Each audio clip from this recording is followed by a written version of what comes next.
चलिए भाई, तो आज का टॉपिक है आपका। पहले फिजिक्स करेंगे अपन।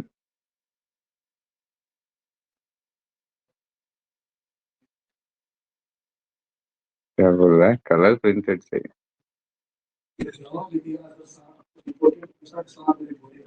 हम्म। लीजिए। बाकी तो नोट्स बना ही लीजिएगा साइंस का।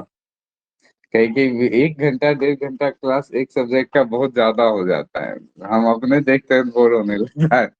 इसलिए 40-40 मिनट का जो है 3 सेशन करेंगे। हाँ, अपना जो है 5-5 मिनट का ब्रेक चलते रहे। चलिए। क्या जी। तो आज का टॉपिक है आपके पास फिजिक्स का, लेंगे अपन। ठीक है, शेड्यूल भेज दिए थे कल हम।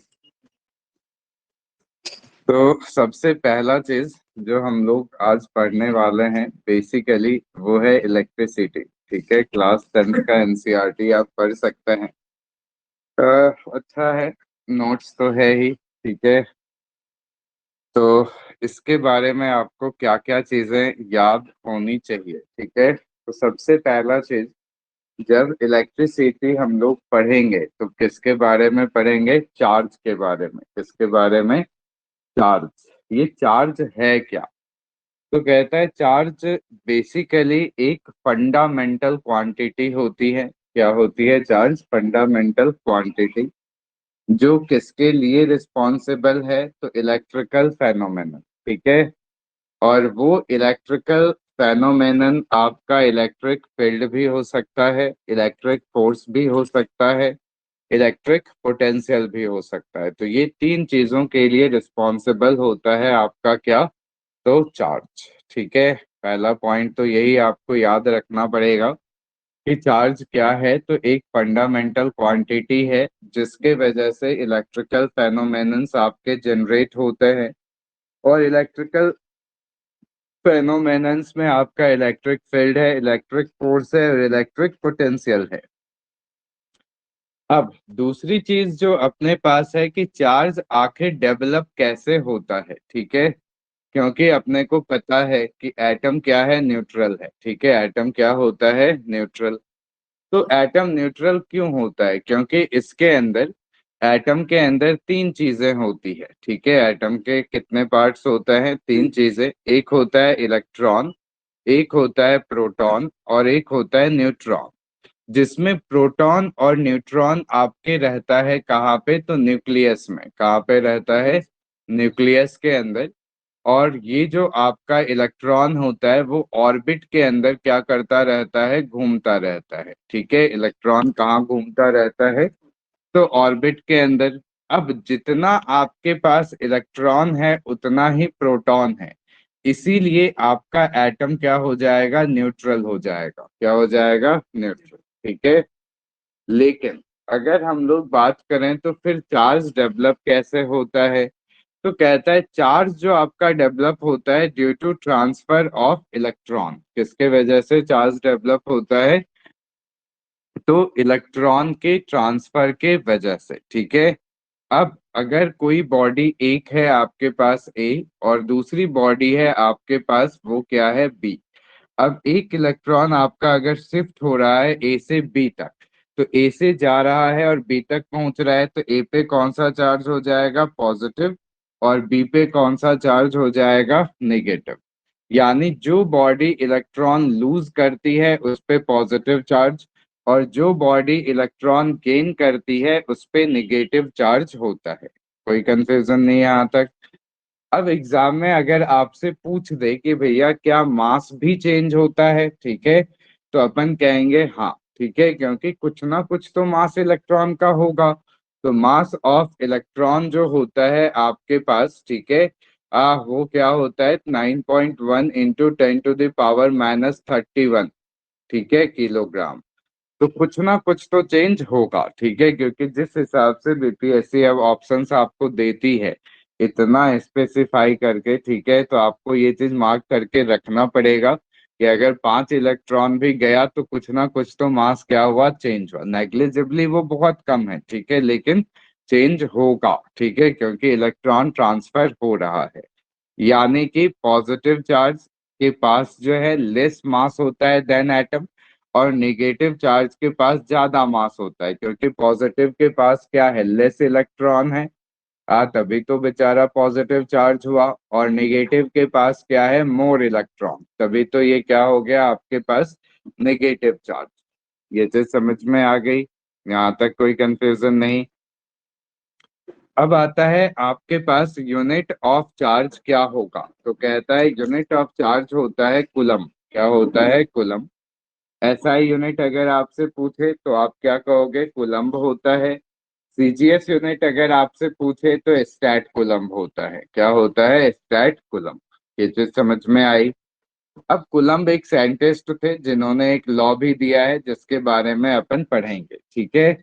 तो लॉ बेसिकली इन्होंने क्या दिया कि जो फोर्स होता है वो आपका डायरेक्टली प्रोपोर्शनल होता है प्रोडक्ट ऑफ चार्जेस के, ठीक है। क्या होता है, प्रोडक्ट ऑफ चार्जेस, यानी Q1 इंटू Q2। और इनवर्सली प्रोपोर्शनल होता है स्क्वायर ऑफ डिस्टेंस के, यानी कि अगर चार्ज बढ़ेगा तो फोर्स बढ़ेगा, अगर चार्ज डिस्टेंस बढ़ेगा तो फोर्स क्या हो जाएगा, घट जाएगा, ठीक है। और इसी का जब प्रोपोर्शनलिटी अपन हटाते हैं तो एक कांस्टेंट आ जाता है के। क्या आ जाता है, कांस्टेंट के। और के को हम लोग क्या नाम दे देते हैं, तो कांस्टेंट। और इसकी वैल्यू अपन याद रखेंगे 10⁻⁹ 9 × 10⁻⁹ ठीक है।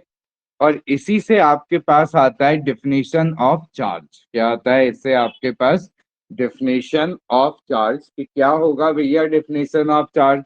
तो amount of charge which when placed, यानी मान लीजिए एक चार्ज आपने यहाँ पे Q1 रखा, उतना ही चार्ज आपने यहाँ पे भी रखा, और इन दोनों के बीच का डिस्टेंस आपके पास दिया हुआ है 1 मीटर, ठीक है। तो इन दोनों के बीच अगर फोर्स लग रहा होगा 9 × 10⁻⁹ न्यूटन, तो हम लोग कहेंगे कि ये जो चार्ज होगा वो क्या होगा, 1 कूलम्ब का होगा। कितना चार्ज होगा, 1 कूलम्ब। याद रहेगा ये चीजें। यानी amount of charge which when placed at a distance of 1 metre exert a force of 9 × 10⁻⁹ newton on another similar charge, ठीक है। वही हो गया आपका 1 कूलम्ब का डेफिनेशन। समझ में आई बात है।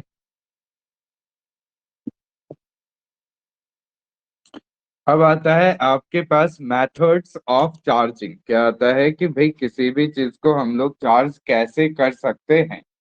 तो इसमें आपके पास आता है तीन चीजें। कितनी चीजें आती है, तीन। एक होता है कंडक्शन, एक होता है इंडक्शन, और एक होता है रबिंग, ठीक है। जरूर याद रखिएगा, इस सब पे क्वेश्चंस आपको अब मिलेगा, ठीक है। तो कहता है कंडक्शन का क्या मतलब है, ठीक है। तो सिंपल सी बात यहाँ पे इसने बताई कि मान लीजिए एक बॉडी है आपके पास, ठीक है, और वो न्यूट्रल है। क्या है, बॉडी आपके पास न्यूट्रल। और एक बॉडी है जो कि आपके पास क्या है, चार्ज्ड। क्या है, बॉडी आपके पास चार्ज्ड। ये चीज समझ में आई। अब अगर कोई भी चार्ज्ड बॉडी को आप अनचार्ज्ड बॉडी के कांटेक्ट में लेके आता है, किस में लेके आता है, कांटेक्ट में, ठीक है। बात समझ में आ रही है। तो क्या होगा, शेयरिंग ऑफ चार्ज होगा। क्या होगा, शेयरिंग ऑफ चार्ज। और दोनों बॉडी क्या हो जाएगी, चार्ज हो जाएगी। क्या हो जाएगी, दोनों बॉडी चार्ज। और सेम नेचर ऑफ चार्ज यहाँ पे आपका क्या होता है, डेवलप होता है किसके अंदर, कंडक्शन के अंदर। कि जब एक चार्ज्ड बॉडी अनचार्ज्ड बॉडी को टच करता है तो वहां पे same nature of charge develop होगा। और क्यों डेवलप होगा, तो शेयरिंग ऑफ चार्ज के वजह से। किसके वजह से, शेयरिंग ऑफ चार्ज के वजह से। भी पॉजिटिव ही हो जाएगा, नेगेटिव है तो दोनों नेगेटिव हो जाएंगे। तो उसको क्या कहते हैं अपन, कंडक्शन। क्या कहते हैं, कंडक्शन। समझ में आई बात है। दूसरा जो फेनोमेनन होता है उसको अपन कहते हैं इंडक्शन। क्या कहते हैं, क्या हुआ।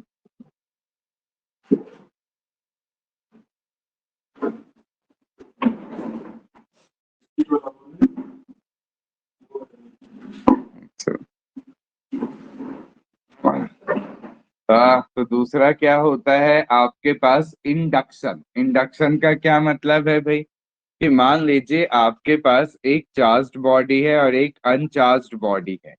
अब इस बार हम लोग इसको टच नहीं करता है, क्या करता है, बिल्कुल इसके पास लेके आ जाता है, ठीक है। अब ये तो न्यूट्रल है बेचारा, ठीक है, जानते ही हैं अपन। न्यूट्रल है तो इसमें दोनों चार्जेस होंगे, पॉजिटिव और नेगेटिव। अब ये पॉजिटिव है, इस तरफ सारा क्या आ जाएगा, नेगेटिव चार्ज आ जाएगा। और इसके अपोजिट तरफ क्या आ जाएगा, आपके पास सारा पॉजिटिव चार्ज, ठीक है। क्योंकि सेम चार्ज क्या करता है, रिपेल करता है। और अपोजिट चार्ज क्या करता है, अट्रैक्ट करता है। ये चीज समझ में आई। फिर इसका हम लोग क्या कर देंगे, अर्थिंग, क्या कर देंगे, अर्थिंग। तो ये सारा जो चार्ज है वो क्या हो गया, न्यूट्रलाइज, क्या हो गया, न्यूट्रलाइज। और फिर अब अनचार्ज बॉडी को, एक चार्ज बॉडी को यहाँ से लेके चले गए। तो फाइनली ये कौन सा चार्ज हो गया आपके पास, नेगेटिवली चार्ज। कौन सा चार्ज हो गया, नेगेटिवली चार्ज। यानी इंडक्शन में जब आपका एक चार्ज बॉडी अनचार्ज बॉडी के पास लाया जाता है, तो अपोजिट नेचर ऑफ चार्ज आपका क्या होता है, यहाँ पे डेवलप होता है। क्या डेवलप होता है, अपोजिट नेचर ऑफ चार्ज। ये चीज समझ में आई। इसमें कोई शेयरिंग ऑफ चार्ज नहीं हुआ, लेकिन इसमें आपको अर्थिंग करना पड़ेगा। क्या करना पड़ेगा, अर्थिंग, ठीक है, तभी इंडक्शन काम करेगा, अदरवाइज इंडक्शन काम नहीं करेगा, ठीक है।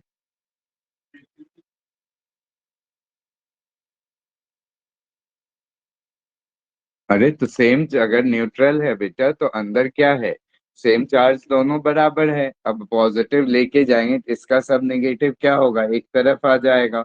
और क्योंकि पॉजिटिव रिपेल करता है तो पॉजिटिव दूसरी तरफ चला जाएगा, उसको अर्थिंग कर देंगे तो पॉजिटिव न्यूट्रलाइज हो जाएगा।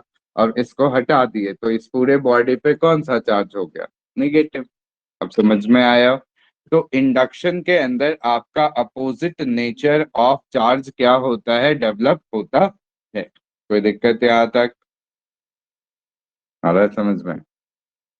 अब एक लास्ट तरीका होता है जिसको हम लोग कहते हैं रबिंग, कि जब दो बॉडीज लिए और आपस में क्या कर दिए, उसको रब कर दिए, ठीक है। जैसे सिंपल अपन बचपन से करते थे कि ड्राई हेयर होता था आपके पास, और कंघी लेते थे अपन, क्या लेते थे, कॉम्ब। और दोनों को रब कर देते थे, ठीक है। और जो है प्लास्टिक पेपर का कुछ टुकड़ा होता था, उसके पास जो है कंघी को लेके आते थे, तो ये क्या होता था, इसके तरफ अट्रैक्ट हो जाता था, ठीक है। तो यहाँ पे रब हुआ, इस वजह से आपका चार्ज क्या होता है, डेवलप होता है, ठीक है। इसमें एक टर्म याद रखना पड़ेगा आपको, वर्क फंक्शन। क्या याद रखना पड़ेगा, वर्क फंक्शन क्या होता है। तो कितना एनर्जी दें कि इलेक्ट्रॉन वहां से क्या हो जाए, बाहर निकल जाए, उसी को अपन क्या कहते हैं, वर्क फंक्शन कहते हैं। अब जिसका वर्क फंक्शन कम है उससे इलेक्ट्रॉन निकलेगा, और जिसका वर्क फंक्शन ज्यादा है उस पे इलेक्ट्रॉन चला जाएगा, ठीक है। तो रबिंग के अंदर क्या होता है, तो when two body rubbed against each other, electron from body of lower work function to the body of higher work function क्या होता है, ट्रांसफर हो जाता है। तो इसी को अपन क्या कहते हैं, रबिंग। तो ये तीन तरीके हैं जिससे आप क्या कर सकते हैं, बॉडी के ऊपर चार्ज को डेवलप कर सकते हैं। पहला तरीका conduction, same nature of charge, induction opposite nature of charge, rubbing जो है इसमें opposite nature of charge develop होगा, कि एक पॉजिटिव होगा तो दूसरा नेगेटिव। अब कुछ बेसिक प्रॉपर्टीज ऑफ चार्जेस के बारे में अपन पढ़ेंगे, ठीक है। किसके बारे में, कुछ बेसिक प्रॉपर्टीज ऑफ चार्जेस, जिसमें सबसे पहला होता है क्वांटाइजेशन ऑफ चार्ज। क्या होता है, क्वांटाइजेशन ऑफ चार्ज। कि चार्ज ऑन बॉडी, ठीक है, किसी भी बॉडी पे जो चार्ज होगा वो हमेशा इंटीग्रल मल्टीपल ऑफ चार्ज रहता है। क्या रहता है, integral multiple of basic unit, charge of basic unit. और चार्ज किसके वजह से हो रहा था, तो अपन जस्ट अभी पढ़े, इलेक्ट्रॉन के वजह से। तो बेसिक यूनिट ऑफ चार्ज क्या हो जाएगा, तो इलेक्ट्रॉन, चार्ज ऑन इलेक्ट्रॉन। और चार्ज ऑन इलेक्ट्रॉन क्या होता है, तो 1.6 इंटू 10⁻⁹ कूलम। कि अगर एक बॉडी से दूसरे बॉडी पे चार्ज ट्रांसफर होगा तो वो हमेशा इंटीग्रल मल्टीपल ऑफ चार्ज में ही रहेगा। कैसा रहेगा? Integral multiple of charge. और वो इंटीग्रल मल्टीपल 1 2 3 4 5 6 कुछ भी हो सकता है। यानी सिंपल भाषा में अपन समझ सकते हैं कि जब भी चार्ज का ट्रांसफर होगा एक बॉडी से दूसरे बॉडी में, तो वो हमेशा क्या होता है? इंटीग्रल नंबर में होता है। कभी भी वो 1.5 गो, 2.5 गो, 2.25 गो इस तरीके से इलेक्ट्रॉन ट्रांसफर नहीं होगा। ठीक है, समझ में आई बात है? इसी को कहा जाता है क्वांटाइजेशन ऑफ चार्ज। दूसरा जो बेसिक प्रॉपर्टी है वो है आपका कंजर्वेशन ऑफ चार्ज।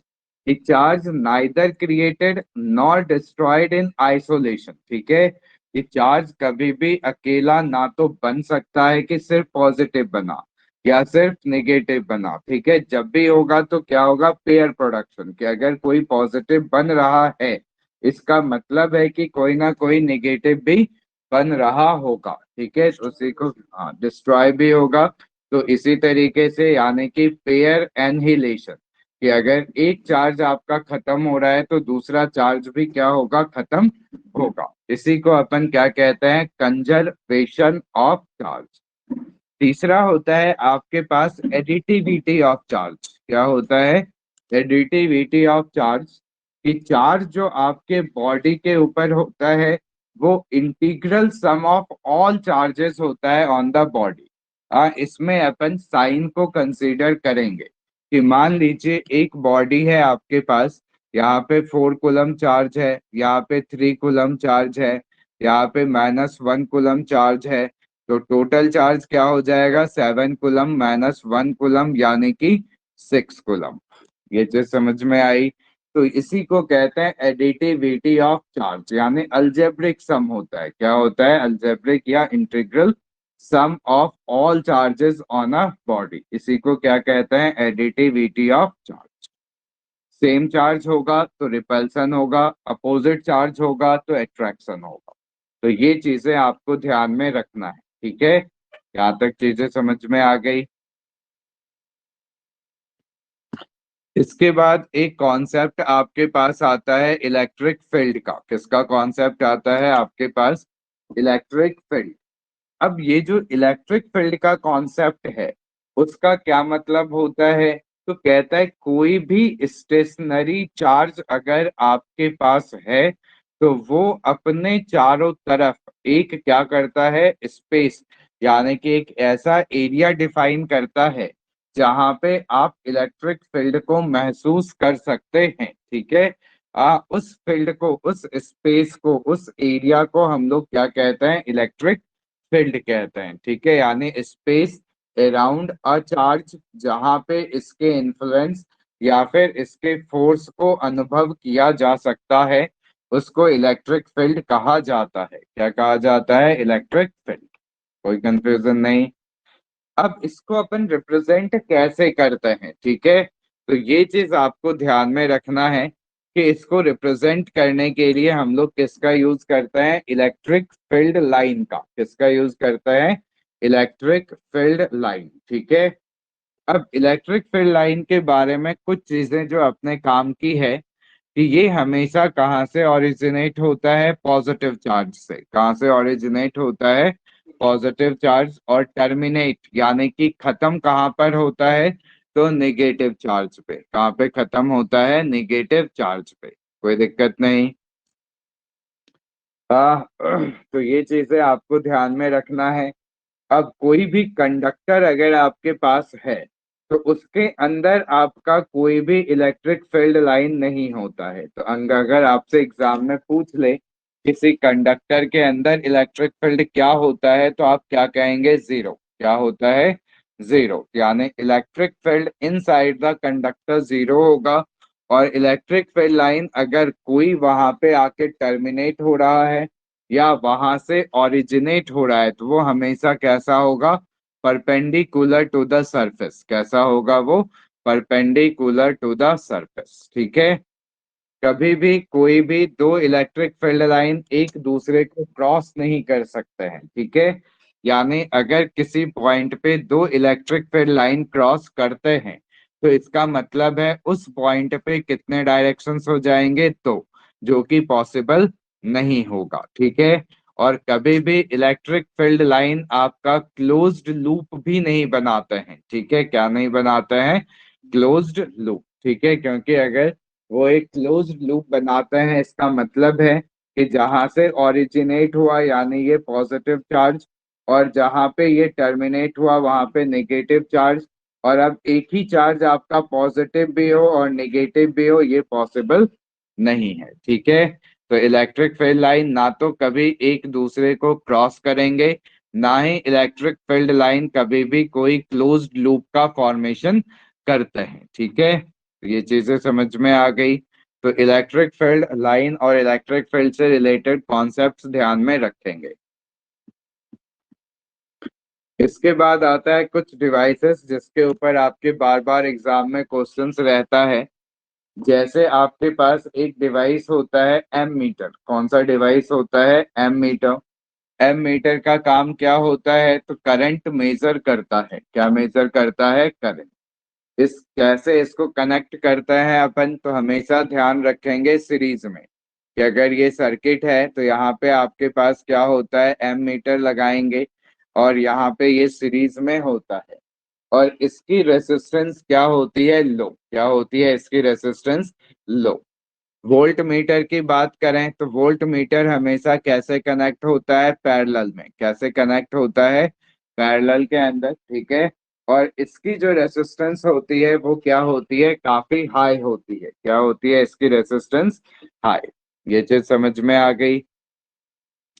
फिर एक डिवाइस होता है जिसको अपन कहते हैं गैल्वेनोमीटर। क्या कहते हैं? गैल्वेनोमीटर। जो आपके सर्किट के अंदर डिटेक्ट करता है कि करंट फ्लो कर रहा है या नहीं। और करंट जो है कम, बहुत ही कम करंट को वो क्या करता है? मेजर करता है, ठीक है। तो detect and measure the small current, उसके लिए यूज किया जाता है गैल्वेनोमीटर। एक मीटर ब्रिज होता है जो आपके अननोन रेसिस्टेंस फाइंड आउट करने के काम में आता है। एक पोटेंशियोमीटर होता है जो आपके कई बार अननोन रेसिस्टेंस या इंटरनल रेसिस्टेंस कंपेयर काउंट करने में, इंटरनल रेसिस्टेंस को कैलकुलेट करने में अपनी मदद करता है। उसके अलावा ईएमएफ को कंपेयर करने में क्या करता है? मदद करता है कि ईएमएफ जो है आपका उसको कंपेयर करेगा। दो बैटरी आप दे दीजिए और वो बता देगा किसका ईएमएफ ज्यादा है और किसका ईएमएफ क्या है, कम। उसके अलावा एक डिवाइस और होता है जिसको अपन कहते हैं वेंडी ग्राफ जनरेटर। क्या कहते हैं? Wendy graph generator. Wendy graph generator क्या होता है आपके पास? तो जो पॉजिटिवली चार्ज्ड पार्टिकल को एक्सिलरेट करने का काम करता है, ठीक है। कि अगर आपके पास एक पॉजिटिवली चार्ज पार्टिकल है, उसको अगर एक्सिलरेट करना है तो वो किसके मदद से करेंगे? वेंडी ग्राफ जनरेटर के मदद से करेंगे, ठीक है। एक और डिवाइस का नाम अपन लिख लेंगे, ठीक है। Gold leaf electroscope.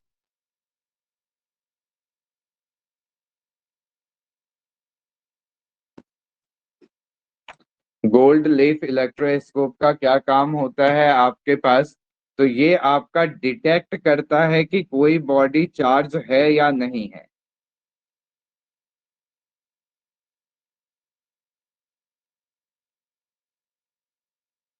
ठीक है, क्या डिटेक्ट करता है कि कोई भी बॉडी आपके पास चार्ज्ड है या नहीं है, ठीक है। ये तो समझ में आई।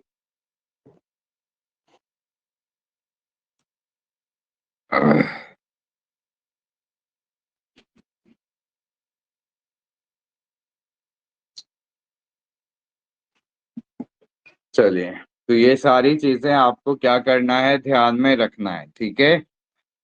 इसके बाद जो अपन पढ़ने वाले होते हैं, ठीक है, वो है आपका किससे रिलेटेड? तो करंट से रिलेटेड, ठीक है। किससे रिलेटेड है? तो करंट से, कि इलेक्ट्रिक करंट क्या होता है, ठीक है। क्या पढ़ने वाले हैं अपन? कि इलेक्ट्रिक करंट क्या होगा, ठीक है। तो कहता है कि जब भी आपके पास, ठीक है, कोई भी सर्किट होती है, वायर होता है, तो कहता है उससे कितना चार्ज आपका फ्लो करता है पर्टिकुलर एरिया से, या क्रॉस सेक्शन एरिया अपन कह सकते हैं कि किसी भी वायर के क्रॉस सेक्शन एरिया से यूनिट टाइम में कितना चार्ज आपका पास कर रहा है उसी को क्या कहते हैं, इलेक्ट्रिक करंट कहते हैं। ठीक है, तो तीनों चीजें याद रखना है, amount of charge, particular cross section area और यूनिट टाइम। या अगर क्वांटिटेटिवली बात करें तो ये होता है rate of flow of electric charge. क्या होता है आपके पास इलेक्ट्रिक करंट, तो rate of flow of electric charge. क्या लिख सकते हैं इसको, charge flowing by time taken, यानी I is equal to Q by T. ऐसा यूनिट याद रखेंगे अपन, क्या होता है, एम्पियर। और एक एम्पियर का मतलब होता है कि अगर आपका चार्ज 1 कूलम्ब हो और टाइम आपका 1 सेकेंड हो, क्या हो, चार्ज आपके पास 1 कूलम्ब और टाइम आपके पास क्या हो, 1 सेकेंड, तो करंट आपका क्या हो जाएगा, 1 एम्पियर। क्या हो जाएगा, 1 एम्पियर। मिली एम्पियर की बात करें तो 10⁻³ एम्पियर। माइक्रो एम्पियर की बात करें तो 10⁻⁻6 एम्पियर। ठीक है, अब आपके पास जो डायरेक्शन होता है वो दो तरह का डायरेक्शन होता है। ठीक है, डायरेक्शन ऑफ करंट हम लोग मानते हैं तो कितने तरह का होता है, दो तरह का। एक होता है कन्वेंशनल डायरेक्शन, ठीक है, क्या होता है आपके पास जो अपन मान के चलते हैं। और एक होता है इलेक्ट्रॉनिक डायरेक्शन जो एक्चुअली में होता है।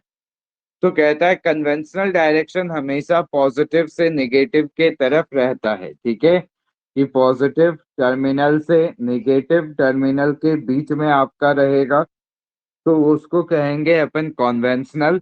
और नेगेटिव से पॉजिटिव के तरफ रहेगा तो उसको कहेंगे इलेक्ट्रॉनिक डायरेक्शन। ठीक है, ये ध्यान रखेंगे अपन कि कॉन्वेंशनल डायरेक्शन का मतलब पॉजिटिव से नेगेटिव और इलेक्ट्रॉनिक डायरेक्शन का मतलब नेगेटिव से पॉजिटिव।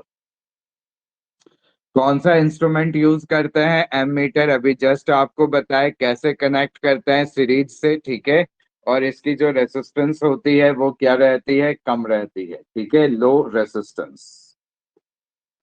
अब आता है इलेक्ट्रिक सर्किट और सर्किट डायग्राम क्या होता है। ठीक है, तो कहता है इलेक्ट्रिक सर्किट बेसिकली एक क्लोज्ड लूप या पाथ होता है। ठीक है, जो एक नेटवर्क ऑफ इलेक्ट्रिकल कंपोनेंट बनाता है। क्लोज क्यों होता है, क्योंकि कभी करंट फ्लो करेगा, इस तरह के क्वेश्चंस आपके रहेंगे एग्जाम में कि जो है करंट कब फ्लो करेगा, जब क्लोज्ड रहेगा। ठीक है, ओपन रहेगा सर्किट तो कभी भी करंट आपका फ्लो नहीं करेगा। ठीक है, तो ये वर्ड याद रखेंगे कि करंट तभी फ्लो करता है जब आपका सर्किट क्या रहता है, क्लोज्ड रहता है। क्या रहता है, क्लोज्ड। और ये किसका बना हुआ होगा, इलेक्ट्रिकल वायर्स होंगे सबसे पहले जो कनेक्शन एस्टेब्लिश करेगा। दूसरा सोर्स होगा जो आपके बैटरी के रूप में काम करता है, ये जो है आपका क्या हो गया, सोर्स, यानी जिससे इलेक्ट्रिसिटी निकलती है। ठीक है, अब कहता है जहां से निकला उसको सोर्स कहेंगे अपन। ठीक है, और वापस जहां पे आता है उसको कहते हैं रिटर्न। क्या कहते हैं, रिटर्न। और जब किसी सर्किट को सिंबल के मदद से हम लोग रिप्रेजेंट करते हैं तो उसको अपन कहते हैं सर्किट डायग्राम। क्या कहते हैं, सर्किट डायग्राम। अब जैसे छोटा मोटा न्यूमेरिकल भी ध्यान में रखिएगा, एग्जाम में पूछता है। फॉर्मूला सिर्फ ध्यान रखना है, I is equal to Q by T. अब 20 मिनट है तो 20 को सेकेंड में कन्वर्ट करने के लिए क्या किए अपन, 60 से जो है मल्टीप्लाई कर दिए। आई की वैल्यू आपको दे रखी है, वैल्यू जो है क्यू का निकालना है, तो क्या हो जाएगा आपके पास, आई इंटू टी। आई पता है, टी पता है, निकल जाएगा। ठीक है, इसको लिखिएगा नहीं, ठीक है, बस समझ लीजिएगा।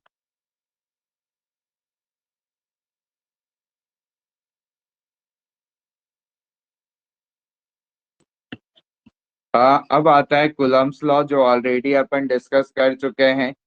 कुलम्स लॉ में दो चीजें आपको ध्यान में रखना है। ठीक है, पहला चीज कि ये किसके लिए एप्लीकेबल होता है, तो पॉइंट चार्ज के लिए। किसके लिए एप्लीकेबल होता है, पॉइंट चार्ज। और दूसरा चीज कि ये चार्ज क्या होना चाहिए, स्टेशनरी। क्या होना चाहिए, स्टेशनरी। यही इसके लिमिटेशंस हो जाते हैं, कुलम्स लॉ का जो लिमिटेशन है वो यही लिमिटेशन है। ठीक है, कि ये सिर्फ पॉइंट चार्ज पे एप्लीकेबल होता है और ये स्टेशनरी चार्ज के लिए ही काम करेगा। तो वही कहता है कि फोर्स ऑफ अट्रैक्शन और रिपल्सन जो है वो डायरेक्टली प्रोपोर्शनल होता है प्रोडक्ट ऑफ चार्जेस, और इनवर्सली प्रोपोर्शनल होता है स्क्वायर ऑफ डिस्टेंस के, F proportional to Q1 Q2 by R square. Proportionality हटाते थे तो क्या आ गया, कांस्टेंट, और कांस्टेंट की वैल्यू अभी जस्ट अपन पढ़े थे 9 × 10⁻⁹ ध्यान में रहेगा ये सब चीजें। फिर आता है इलेक्ट्रिक पोटेंशियल। क्या आता है आपके पास, इलेक्ट्रिक पोटेंशियल। मान लीजिए एक चार्ज है आपके पास, यूनिट पॉजिटिव चार्ज, क्या लेते हैं अपन, यूनिट पॉजिटिव चार्ज, और वो कहाँ पर है, इन्फिनिटी पर। कहाँ पर है वो, इन्फिनिटी पे। और यहाँ पे आपके पास क्या है, इलेक्ट्रिक फील्ड। क्या है यहाँ पे आपके पास, इलेक्ट्रिक फील्ड। अब हम चाहते हैं कि ये चार्ज क्या हो जाए, यहाँ पर आ जाए, तो क्या करना पड़ेगा, कुछ ना कुछ वर्क डन करना पड़ेगा। तो यही work done per unit charge जो हम लोग लेते हैं वही क्या हो जाता है आपके पास, इलेक्ट्रिक पोटेंशियल। क्या हो जाता है, इलेक्ट्रिक पोटेंशियल। ये बात समझ में आई कि अगर या आपका जो चार्ज है वो कहाँ पर है, इन्फिनिटी पे, कहाँ पे लेके आना है, तो आपको इलेक्ट्रिक फील्ड के अंदर, ठीक है, अगेंस्ट द इलेक्ट्रोस्टैटिक फोर्स। तो यही जो work done per unit charge होगा उसी को अपन क्या कहेंगे, इलेक्ट्रिक पोटेंशियल। क्या कहेंगे, इलेक्ट्रिक पोटेंशियल। और अगर इलेक्ट्रिक फील्ड में ही दो पॉइंट है, एक यहाँ पे है ए, एक यहाँ पर है बी, और यहाँ से यहाँ तक चार्ज को लेके जाना है, तो उस केस में आपका क्या हो जाएगा, पोटेंशियल डिफरेंस। क्या हो जाएगा उस केस में, पोटेंशियल डिफरेंस। ठीक है, ये चीज समझ में आई। इन्फिनिटी से पॉइंट पे लेके जा रहे हैं तो सिर्फ पोटेंशियल, और इलेक्ट्रिक फील्ड के एक पॉइंट से दूसरे पॉइंट तक लेके जा रहे हैं तो पोटेंशियल डिफरेंस। समझ में आ गई बात है, यहाँ तक कोई कंफ्यूजन। तो फॉर्मूला ध्यान में रख लेंगे कि क्या होता है, पी पोटेंशियल डिफरेंस, इसको वी से डिनोट करते हैं अपन, W/Q। इसका यूनिट होता है वोल्ट आपके पास, और एक वोल्ट का मतलब होता है कि वर्क डन आपको कितना करना पड़ रहा है, 1 जूल। चार्ज कितना फ्लो कर रहा है आपके पास, 1 कूलम। तो ये जो है आपको क्या याद रखना है, वोल्ट। क्या याद रखना है, वोल्ट। हाँ, सर्किट क्या होता है समझ लिए अपन, सर्किट डायग्राम क्या होता है समझ लिए। इलेक्ट्रिक सेल का रिप्रेजेंटेशन एक अगर बना हुआ रहे तो वो हो गया इलेक्ट्रिक सेल। अगर दो तीन रहे साथ में तो उसको क्या कहते हैं, बैटरी। क्या कहते हैं, बैटरी। इस तरह का अगर शेप आपके पास है तो इसको कहते हैं की। क्या कहते हैं, स्विच या की। और ये यहाँ पे कनेक्शन नहीं है तो ये क्या हो गया, ओपन। क्या हो गया, ये आपके पास ओपन।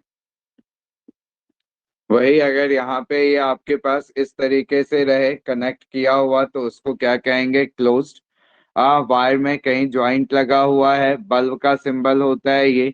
अब इसका मतलब होता है वायर तो है लेकिन वो ज्वाइंट नहीं है, ठीक है। ये एक सिंगल रेसिस्टेंस है आपके पास। अगर आपका इसमें एरो दिया हुआ हो, क्या दिया हुआ हो, एरो, ठीक है। या फिर ऊपर से इस तरीके से लटका दिए तो इसको कहेंगे वेरिएबल रेसिस्टर। क्या कहेंगे, वेरिएबल रेसिस्टर। और इसी को अपन कहते हैं रियोस्टेट। और इसका मतलब होता है ये कंट्रोल करता है आपके करंट को।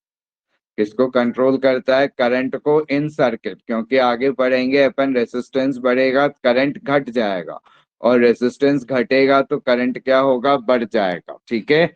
इसीलिए रियोस्टेट किस चीज को कंट्रोल करता है, तो amount of current flowing in a circuit. Resistance बढ़ा देगा करंट कम हो जाएगा, रेसिस्टेंस घटा देगा करंट ज्यादा हो जाएगा। बीच में ए लिखा हुआ है तो एम मीटर, बी लिखा हुआ है तो वोल्ट मीटर, ठीक है। ये चीज समझ में आई, यहाँ तक कोई कंफ्यूजन। चलिए, फिजिक्स का आज का क्लास अपना यहीं तक रहेगा, ठीक है। 2 मिनट का ब्रेक लेते हैं फिर हिस्ट्री करेंगे।